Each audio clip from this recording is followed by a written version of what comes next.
La Voz de América presenta.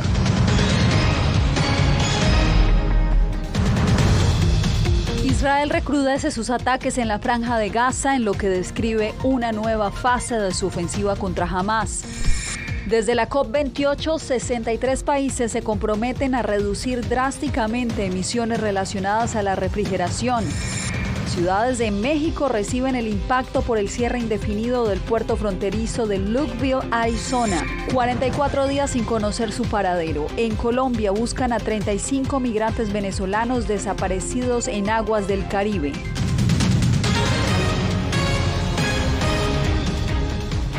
¿Qué tal? Bienvenidos. Aquí comienza El Mundo al Día. El ejército de Israel intensifica sus ataques en el sur de la Franja de Gaza en lo que denominó como una nueva fase. La situación humanitaria se deteriora al punto que decenas de miles de palestinos desplazados han llegado al cruce fronterizo de Rafah en la frontera con Egipto. Alejandro Ernesto nos reporta desde Jerusalén, pero antes advertimos que la historia tiene imágenes fuertes.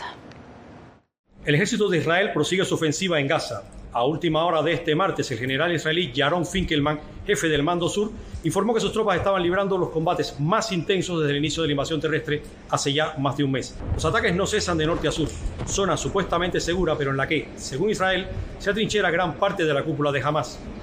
Los heridos y los pacientes están en el suelo. En los hospitales del sur de la Franja de Gaza no existe ningún servicio de salud que pueda salvar vidas. Por lo tanto, los hospitales en el sur de la Franja de Gaza han colapsado por completo. No pueden hacer frente a la cantidad y calidad de los heridos que llegan a los hospitales. Según la ONU, la situación está empeorando constantemente. Y es que a los ataques se suma que servicios básicos, como la purificación de agua, son limitados. Y comienza la temporada de lluvias, lo que aumenta el riesgo de inundaciones.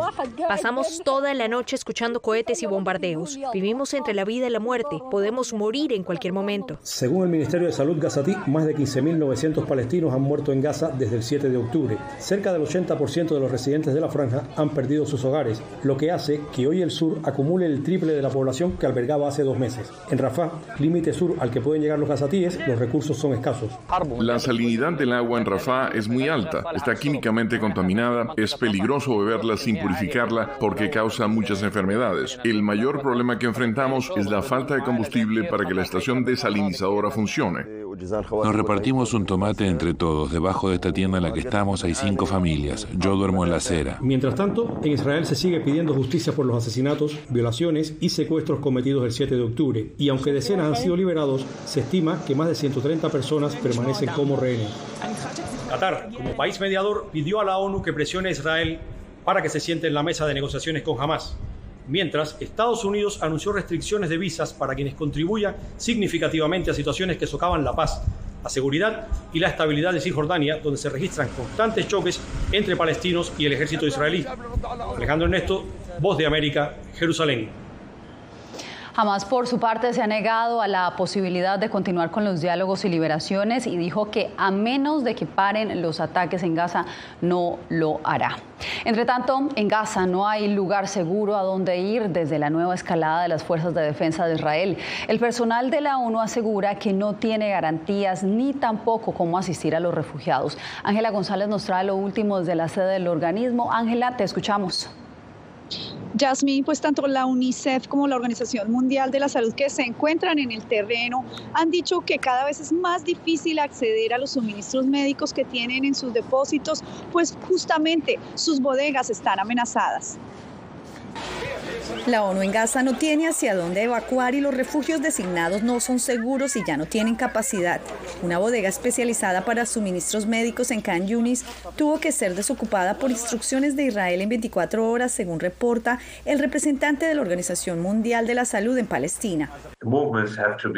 Los movimientos deben ser notificados, así que anteayer comunicamos la necesidad de traer suministros de nuestro almacén para ayudar a algunas instalaciones de la ONU y ayer por la mañana nos informaron que es mejor que retiremos tanto como sea posible y nos advirtieron que el depósito se encuentra en una zona donde se ordenó la evacuación de la población. Israel negó la instrucción, pero los suministros tuvieron que ser trasladados a 2 bodegas en Rafah. Este es otro de los retos que batallan en Gaza mientras la cantidad de camiones con ayuda se ha reducido a 108 en las últimas horas, con la intensificación de los bombardeos. Además, escasean las camas en los hospitales y la atención médica para los enfermos. Reportan al menos 20.000 personas con infecciones respiratorias agudas, 26.000 con infestación de sarna y piojos, 86.000 con diarrea y 11 de cada 50 padecen ictericia y enfermedades como la meningitis y varicela están activas. En el contexto actual de las llamadas zonas seguras, no son científicas, no son racionales, no son posibles. Y creo que las autoridades son conscientes de ello. Creo que es insensible, hace frío, y creo que esto refuerza la indiferencia hacia los niños y las mujeres en Gaza. Según la Agencia para los Refugiados de la ONU, 8 de cada 10 palestinos han perdido su vivienda y más del 85% de la población ha sido desplazada. Y los refugios no dan abasto y se reporta también que las líneas para poder usar un baño superan las 4 horas. Las agencias de la ONU se han unido a un llamado para el cese al fuego y también se ha dicho, Yasmín, que esta es una emergencia humanitaria que no tiene comparación. Cuando se iniciaron los bombardeos por primera vez y ya son 130 los empleados de la ONU que han perdido la vida en este conflicto. Yasmín. Gracias, Ángela. Y cambiamos de información. La cumbre sobre el cambio climático continúa en Dubái y hoy se logró que 63 países, entre ellos Estados Unidos, se comprometieran a reducir drásticamente sus emisiones de gases relacionados a la refrigeración de alimentos, medicinas y al aire acondicionado. Buscan reducir toneladas métricas de dióxido de carbono para el 2050. Celia Mendoza nos explica. En medio de protestas fueron recibidos los delegados de las naciones del mundo a la Cumbre Mundial del Clima COP28, que se lleva a cabo en Dubái. Los negociadores han logrado establecer el borrador de 24 páginas de lo que será el documento base de este encuentro, cuya declaración final se anunciará la próxima semana. No es una COP normal. Es la primera vez que tenemos un balance global sobre la mesa. Esta es una COP en la que hay un tremendo escrutinio público y un interés público en lo que está sucediendo. Los organizadores de la cumbre esperan lograr una actualización de lo ocurrido desde el Acuerdo Climático de París en 2015, mientras el enviado especial de Estados Unidos, John Kerry, anunció los esfuerzos que adelanta su país con otros gobiernos para usar la fusión nuclear como una nueva fuente de energía limpia, así como el compromiso firmado de 63 países sobre emisiones relacionadas con la refrigeración. Queremos trazar un camino para reducir las emisiones relacionadas con la refrigeración en todos los sectores y aumentar el acceso a la refrigeración sostenible. Obviamente, este proceso tiene doble propósito porque es una estrategia de mitigación y de adaptación, y una respuesta internacional coordinada sobre refrigeración sostenible podría ahorrar entre este año y el 2050 unas 78.000 millones de toneladas de dióxido de carbono. Eso equivale a más de 2 años de emisiones globales de energía. El acuerdo compromete a los países a reducir sus emisiones de enfriamiento en al menos un 68% en comparación con los niveles del 2022. Esto mientras la Organización Mundial Meteorológica continúa sonando las alarmas. Básicamente hemos visto muchas señales de los países y el continuo aumento con cifras récord de calor en todos los continentes. Cada década desde 1990 ha sido más cálida que la anterior y no vemos signos de desaceleración. Celia Mendoza, Voz de América. Tras agregar una fuerza de combate contra el fentanilo al Departamento del Tesoro, la secretaria Janet Yellen viajará esta semana a México para profundizar la cooperación binacional. Jorge Agobián nos trae los pormenores. El Departamento del Tesoro tendrá como base la recién creada Fuerza de Combate contra el Fentanilo para trabajar con México en la identificación de actores criminales que producen y trafican las drogas sintéticas y sus componentes, así como el fortalecimiento de acciones sancionatorias para cortar las cadenas de suministro. Se espera que durante los encuentros de alto nivel en Ciudad de México esta semana, la funcionaria estadounidense busque compromisos claros de su socio para debilitar el tráfico ilegal de los opioides que ha generado una crisis mortal de sobredosis en Estados Unidos. Las reuniones ocurren solo semanas después de que el presidente Joe Biden alcanzara un acuerdo de cooperación sobre este tema con su homólogo chino Xi Jinping para detener el flujo de precursores ilegales de fentanilo que en su mayoría son exportados desde China hacia México. El presidente mexicano se pronunció este martes. Esto dijo: necesitamos tener una relación constante de cooperación con el gobierno de Estados Unidos. El mandatario no descartó insistir en la creación de un plan de desarrollo regional, una iniciativa que habría presentado recientemente al presidente Joe Biden, según dijo. Y a mí me gustaría que él lo planteara, que lo hiciéramos de manera conjunta, pronto, un compromiso de inversión para países de América Latina, del Caribe. López Obrador insistió que tanto la migración irregular como el consumo de drogas en Estados Unidos son temas que deben tratarse desde la raíz y abogó por la cooperación binacional. Desde la Casa Blanca, Jorge Agobián, Voz de América.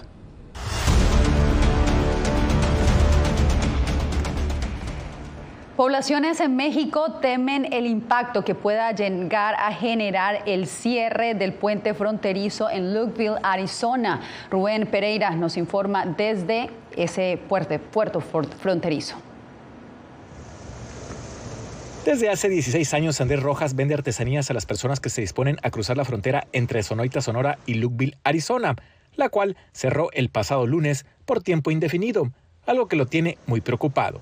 Que no tarde la frontera cerrada, eso nos afectaría a nosotros, nos preocuparía el estado económico de nuestra familia. A 90 kilómetros de Sonoita está Puerto Peñasco. Allí la preocupación es mayor, ya que la mayoría de los turistas de Estados Unidos cruzan por esta frontera, que es la más cercana. Es devastador no tener turistas, dice esta norteamericana que es dueña de un restaurante en Puerto Peñasco, ya que el turismo representa el 80% de la economía de la ciudad.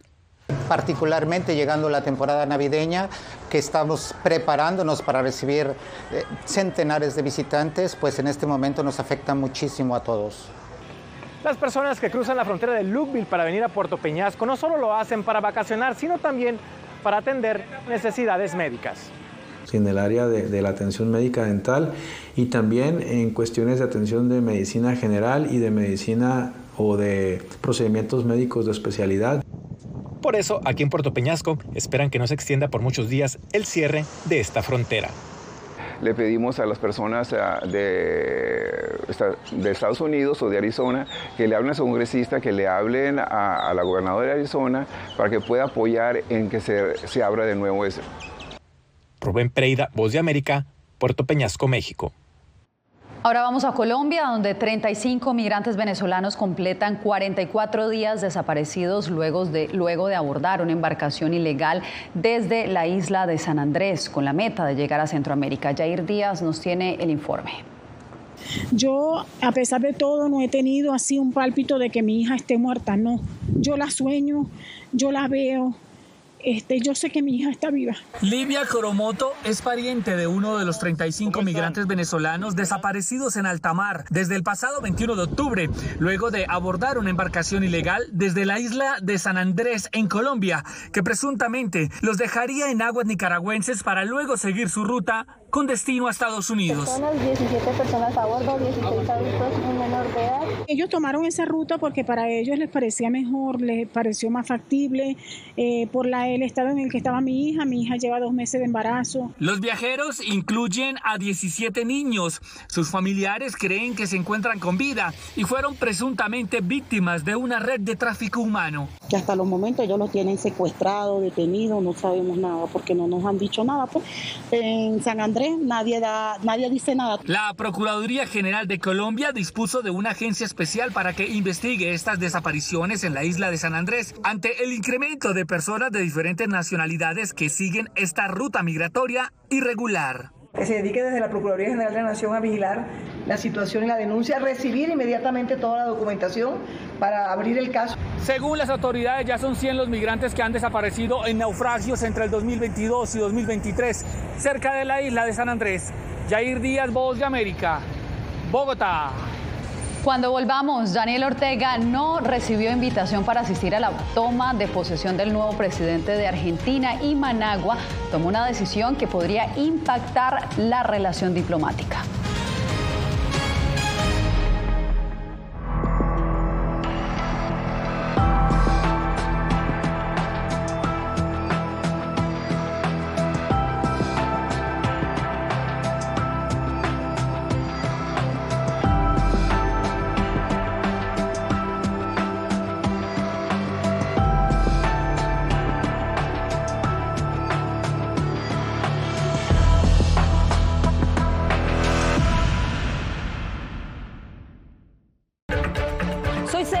Mendoza, corresponsal internacional de La Voz de América.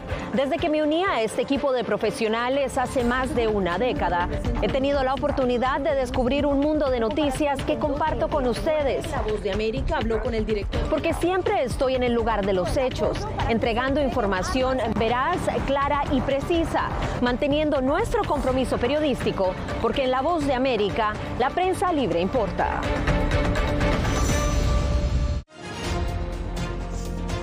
Actualidad. Que la inteligencia artificial va a estar presente en nuestro día a día. Intentan sacarse de encima a trabajadores. Análisis. El cambio climático está teniendo muchísimos impactos que afecta siempre a los más vulnerables. La región necesita ayuda. Debate. Proteger a las escuelas con armamentos. Es una total ridícula, es algo inverosímil. Con la información más allá de los titulares. Todas las semanas por La Voz de América. Desde Washington, les saluda Gonzalo Abarca.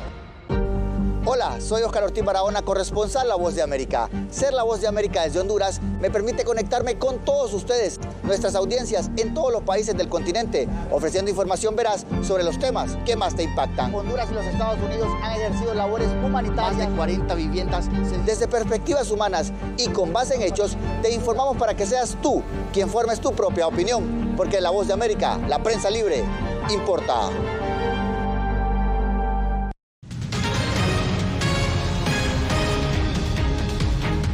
Nicaragua retiró a su embajador en Buenos Aires a pocos días de la toma de posesión de Javier Milei como presidente de Argentina. Donaldo Hernández nos tiene todos los detalles. Durante su campaña electoral, el argentino Javier Milei criticó con dureza a Nicaragua por considerar que es un país sin valores democráticos. Y a solo unos días de ser juramentado como presidente, tomó la decisión de no invitar a su homólogo Daniel Ortega a la toma de posesión. Esta habría sido la razón por la que el Ministerio de Relaciones Exteriores de Nicaragua decidió retirar a su embajador de Buenos Aires. Ante la instalación y toma de posesión de un nuevo gobierno en la República Argentina y frente a reiteradas declaraciones y expresiones de los nuevos gobernantes, el Gobierno de Reconciliación y Unidad Nacional de Nicaragua ha procedido a retirar a su embajador. La oposición nicaragüense considera que la nueva política exterior que tendrá Argentina desde ya incomoda al gobierno de Managua. Es evidente que Daniel Ortega decide retirar su embajador de Argentina producto a las posiciones bastante fuertes que ha tenido Javier Milei.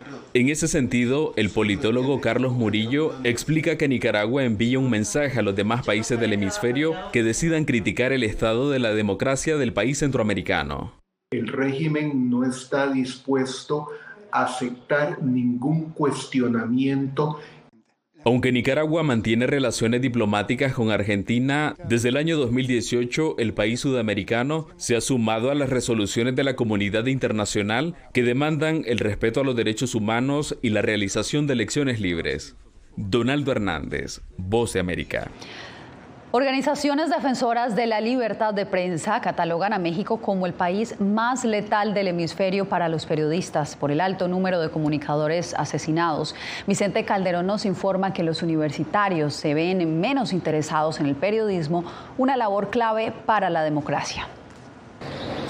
Los ataques a la prensa en México tienen un efecto aterrador entre estudiantes universitarios. Los desanima a dedicarse al periodismo. Fue como una incertidumbre cuando empezaron a pasar todos estos asesinatos de periodistas. Académicos de las licenciaturas de comunicación, de donde tradicionalmente surgían quienes se incorporarían a las redacciones, coinciden en que disminuye el interés en esta profesión. Se ha reducido, ha ido en declive. En universidades públicas y privadas piensan que ser periodista es de alto riesgo. Algunos lo detectaron incluso antes de la pandemia. La perspectiva de los jóvenes está muy enfocada a la cuestión monetaria y creo que no lo ven como un área en la cual puedan sobresalir, no lo ven como un área que pueda otorgar a lo mejor cierto nivel de vida. El problema parece haberse agravado en esta frontera tras el asesinato en 2022 de 2 periodistas en menos de una semana. Pues no ganan mucho, es muy peligroso y que no vale la pena trabajar en fotoperiodismo. Directivos de medios resienten la escasez de reporteros. Estamos sufriendo, batallando un poquito, sobre todo los editores, quienes son los que tienen que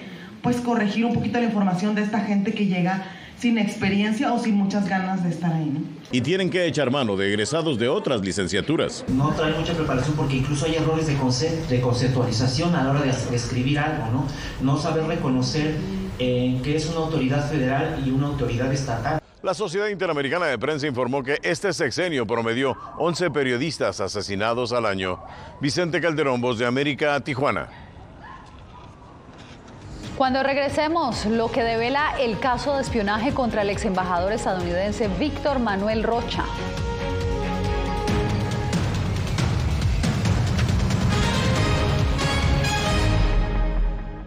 Hola, soy Natalí Salas Guaitero, conductora de La Voz de América. Desde pequeña desarrollé un gran deseo por darle voz a aquellos que son invisibles por una u otra razón. Ya ha sido reforzada. Me enorgullece ser parte de La Voz de América, un equipo en el que la ética y la búsqueda de la verdad siempre son el norte. Ser periodista es una gran responsabilidad porque somos defensores de principios de libertad y para mantenerlos, la prensa libre importa.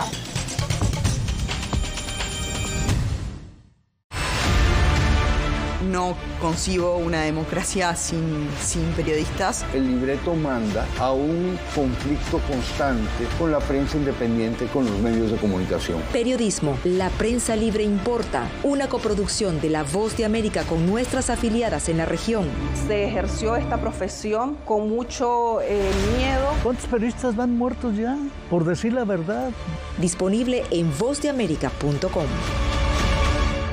Soy Fabiola Chambi, corresponsal de La Voz de América en Bolivia.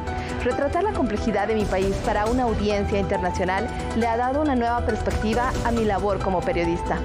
Desde esa mirada descubro en el día a día que el trabajo que realizo en La Voz de América me ha permitido dar vida a los valores del periodismo profesional. Aquel que les informa a ustedes, nuestras audiencias, con balance, precisión y profundidad. Porque en La Voz de América, la prensa libre importa.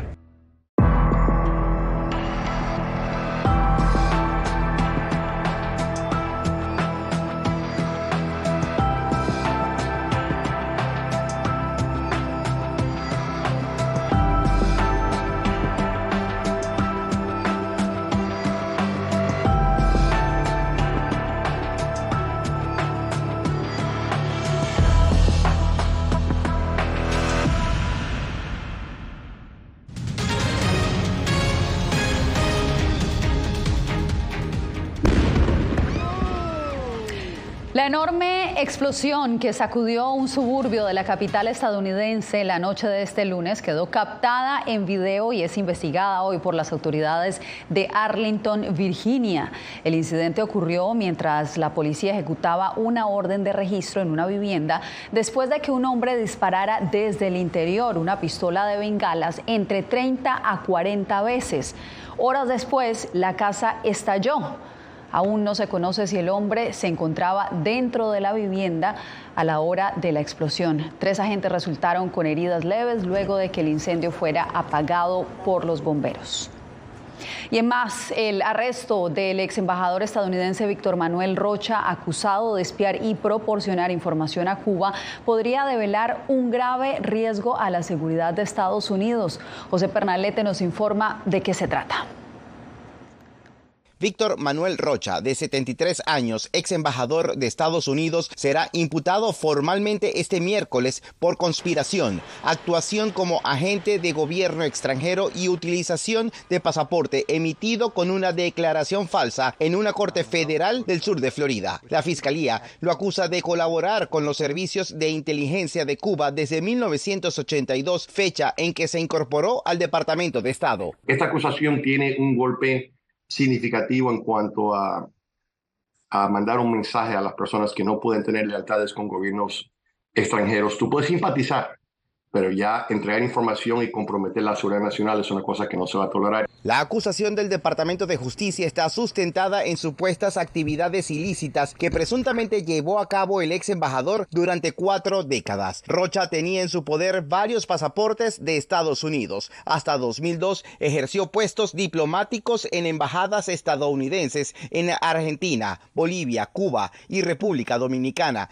Los investigadores deben establecer la cronología en la supuesta filtración de información clasificada. de cuáles son los daños que él hizo a través de 25 años de una carrera diplomática y post servicio al gobierno, porque sabemos que la inteligencia de países enemigos no descansa, tratan de penetrar especialmente, aparte del gobierno, especialmente el sector privado. José Pernalete, Voz de América, Miami. La ciudad de Quito se sumó a las ciudades latinoamericanas que cuentan con un metro como principal medio de transporte. Los primeros días de operaciones han convocado a miles de usuarios, como nos informa Néstor Aguilera desde la capital ecuatoriana. 3 días después de que arrancó sus operaciones en la capital ecuatoriana, miles de personas a diario convierten a este sistema en su nueva forma de transporte. Este es el 6º sistema de metro en Sudamérica, pero como usted dice, para el Ecuador marca un hito y para la ciudad aún más. La primera etapa, puesta en marcha tras una serie de postergaciones y demoras, comprende un recorrido de poco más de 22 kilómetros de norte a sur, con 15 estaciones. La inversión superó los $2.100 millones. Me parece bien porque como discapacitado más favorable para uno. Me beneficia bastante porque ya llego más puntual. Prácticamente va a descongestionar la ciudad. Es una obra emblemática para la ciudad. Tras el inicio de operaciones ya se trabaja en una segunda etapa que permita conectar a más sectores del norte de la ciudad. En ese plan, la proyección es poder transportar a 700.000 pasajeros adicionales. Depende, sí, en primera instancia de la voluntad política de financiamiento, tanto a nivel de gobierno central como, por supuesto, la predisposición que tenemos a nivel de gobierno local. La meta del municipio de Quito y el operador para esta primera etapa es transportar alrededor de 400.000 pasajeros diarios, que permitan un equilibrio económico del sistema, cofinanciado por el Estado ecuatoriano y multilaterales.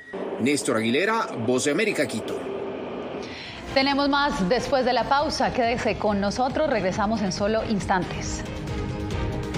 Soy Gonzalo Abarca, presentador de La Voz de América. Cada semana, desde nuestro programa Foro, programa de análisis y debate, vamos más allá de la noticia, con los temas de interés que ocurren en Estados Unidos e impactan en toda la región.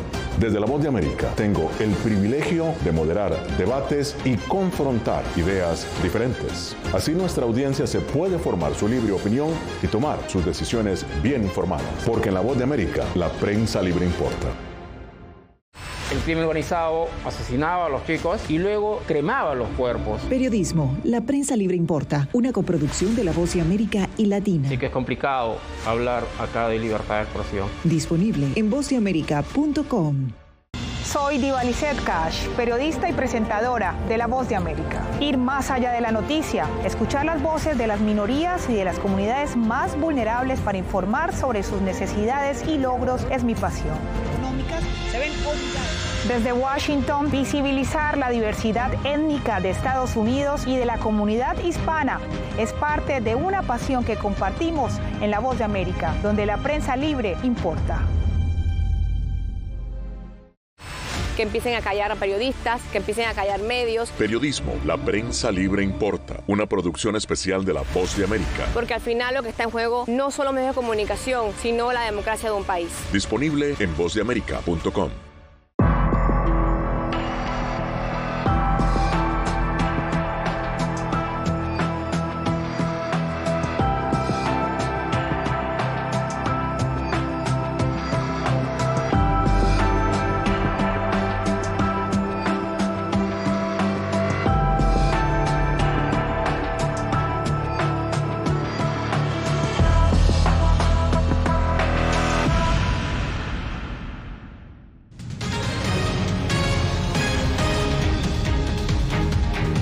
La Navidad está cerca y muchos ya preparan sus deseos para Santa, como lo hicieron estas suricatas del zoológico de Whipsnade, el más grande de Inglaterra, que al parecer ya enviaron sus cartas al Polo Norte. Allí las tienen en pantalla. Los cuidadores del zoológico escondieron las delicias favoritas de las suricatas alrededor de un buzón como una forma jocosa de emular el momento. Ellos dicen que esconder las golosinas despierta la curiosidad natural de los mamíferos y los alienta a usar sus habilidades de excavación. De esta manera llegamos al final de esta emisión. Gracias por acompañarnos.